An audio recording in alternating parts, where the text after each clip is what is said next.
కొమరం భీం జిల్లా కాగజ్ నగర్ పట్టణంలో జరుగుతున్న మున్సిపల్ ఎన్నికల ప్రచారం ఊపందుకుంది.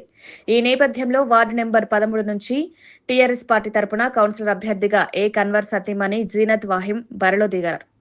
మంగళవారం వార్డులో నిర్వహించిన ఎన్నికల ప్రచార కార్యక్రమంలో ఆమె పాల్గొని ఓటర్లను కలిసి మద్దతు కోరారు. ఈ సందర్భంగా జీనత్ ఫాహిం మాట్లాడుతూ పార్టీ బలోపేతానికి ప్రతి కార్యకర్త కృషి చేయాలని సూచించారు. బీఆర్ఎస్ ప్రభుత్వం చేపట్టిన సంక్షేమ అభివృద్ధి కార్యక్రమాలను ప్రజల్లోకి తీసుకువెళ్లాల్సిన అవసరం ఉందన్నారు. పార్టీ ఇచ్చిన అవకాశం తనకు గౌరవంగా భావిస్తున్నారని, ప్రజల ఆశీర్వాదంతో భారీ మెజారిటీతో గెలిపించాలని కోరారు.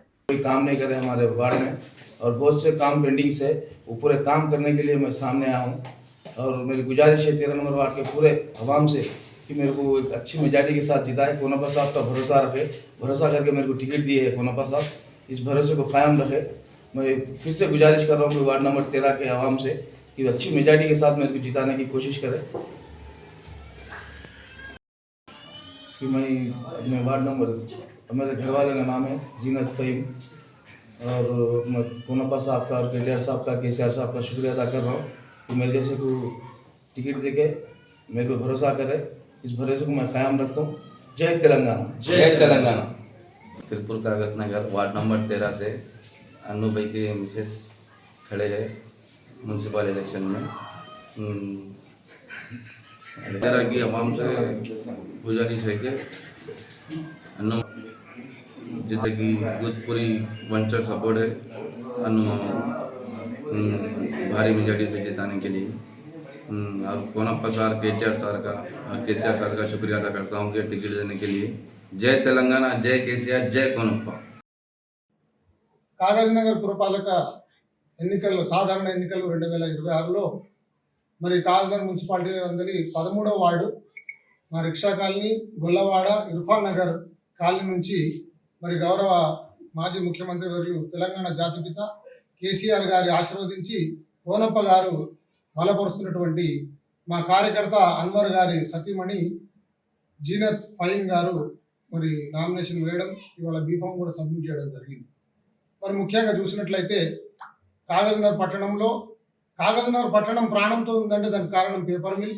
మరి అట్లాంటి పేపర్ మిల్ని తెరిపించినటువంటి ఘనత కేసీఆర్ గారి ప్రభుత్వానికి, కోనప్ప గారికి ఉంది.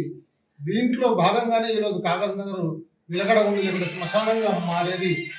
ఈ విషయంలో ప్రజలు అడుగడుగున బ్రహ్మరథం పడతా ఉన్నారు.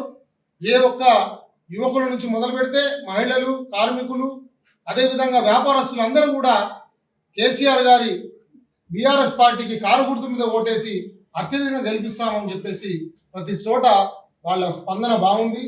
మరి ఇప్పుడు చూస్తూ ఉంటే మరి ఈ ఎన్నికల్లో కాంగ్రెస్ పార్టీకి ఓట్లాడే హక్కు లేదు. ఇలా రిక్షా కాలనీ, ఇర్ఫాన్ నగర్, ఇలా గుల్లవాడ మార్పు చెందిందంటే అది కేవలం బీఆర్ఎస్ ప్రభుత్వంతో సాధ్యమైంది. ఇలా ఇంటింటికి మంచినీళ్ళు వస్తూ ఉన్నాయి. ఇలా ఎంతో మందికి మన డెవలప్మెంట్ కింద సీసీ రోడ్లను కూడా వేయడం జరిగింది, పెన్షన్లను ప్రవేశపెట్టడం జరిగింది. ఎంతోమంది విద్యార్థులకు మైనార్టీ గురుకులాలు కూడా పెట్టి చదివించినటువంటి ఘనత కేసీఆర్ గారిది. కాబట్టి ఈ సందర్భంగా అన్ని కులాల వారు, ఎస్సీ, ఎస్టీ, బీసీ, మైనార్టీలు కాకుండా ప్రతి ఒక్కరు కూడా మరి జీనత్ ఫహీం గారిని గెలిపిస్తామని చెప్పేసి ముందుకు వస్తూ ఉన్నారు. మరి ఈ సందర్భంగా ఇప్పుడు రాబోయే రోజుల్లో ఏదైతే మీరు ఒక్క ఓటు ఇస్తే 5 ఏళ్ళు మీ ఇంటికాడ మనిషిలాగా మేము సేవ చేస్తామని చెప్పేసి ఈ సందర్భంగా ప్రజలకు విన్నవి చేస్తూ మరి ఈ అత్యధిక మెజారిటీ తోటి మేము ఆల్రెడీ గెలిచి ఉన్నాం. ఇలా 13వ వార్డు బీఆర్ఎస్ పార్టీ కౌన్సిలర్ గెలిచి ఉన్నాం. కేవలం మెజారిటీ కోసమే మేము పాటుపడుతూ ఉన్నాం. ఈ యొక్క మున్సిపాలిటీ మొత్తంలోనే అత్యధిక మెజారిటీ సాధించే వార్డు 13వ వార్డు అవుతుందని చెప్పేసి ఈ సందర్భంగా మనవి చేస్తాము.